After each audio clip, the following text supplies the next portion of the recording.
আসসালামু আলাইকুম শিক্ষার্থী বন্ধুরা, কেমন আছো সবাই? আশা করি সবাই ভালো আছো।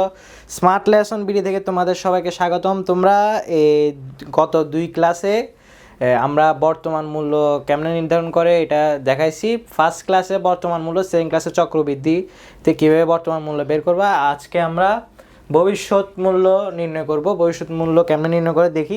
সেমই, তুমি শুধু এফবির জায়গায় পিভি দিবা, পিভির জায়গায় এফবি দিবা। দেখো, এফবি সূত্র হচ্ছে পিভি ইন্টু 1 প্লাস আই উপরে এন। পিভিতে বর্তমান মূল্য 1 হচ্ছে 1 দিবা, প্লাস আই হচ্ছে সুদের হার, আর এন হচ্ছে বছর। চলো আমরা একটা অঙ্ক করি, তোমাদেরকে দেখাই দিই। শিক্ষার্থী বন্ধুরা, একটা প্রশ্ন খেয়াল করো। জনাব করিম ক ব্যাংকে 7 বছরের জন্য 9.50 হারে 50,000 টাকা রাখেন।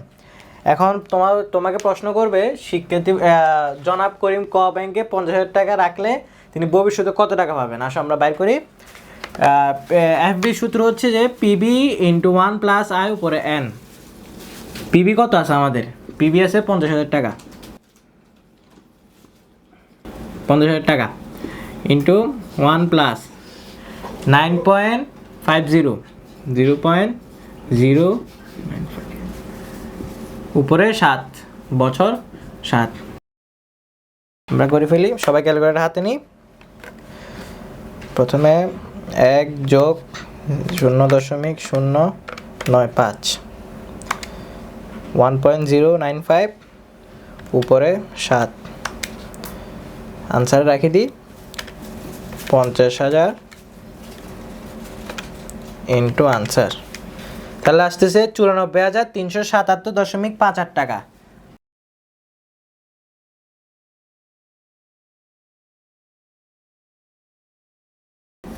শিক্ষার্থী বন্ধুরা খেয়াল করো, এখানে এফবি সমান পিবি ইন্টু 1 প্লাস আই উপরে এন। এখানে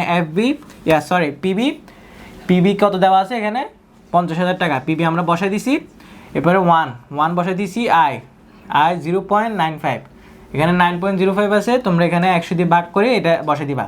আর উপরে আছে এন আছে 7 বছর। ক্যালকুলেটর করি, এখানে বসাই দিবা।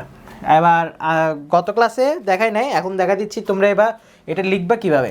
তোমাদেরকে লিখতে হবে, জনাব করিম যদি ক ব্যাংকে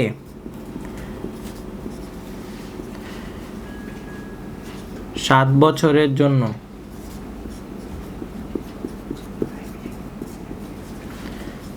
9.50% হারে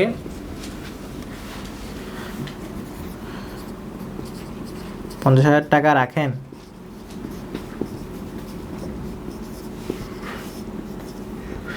তাহলে তিনি কত?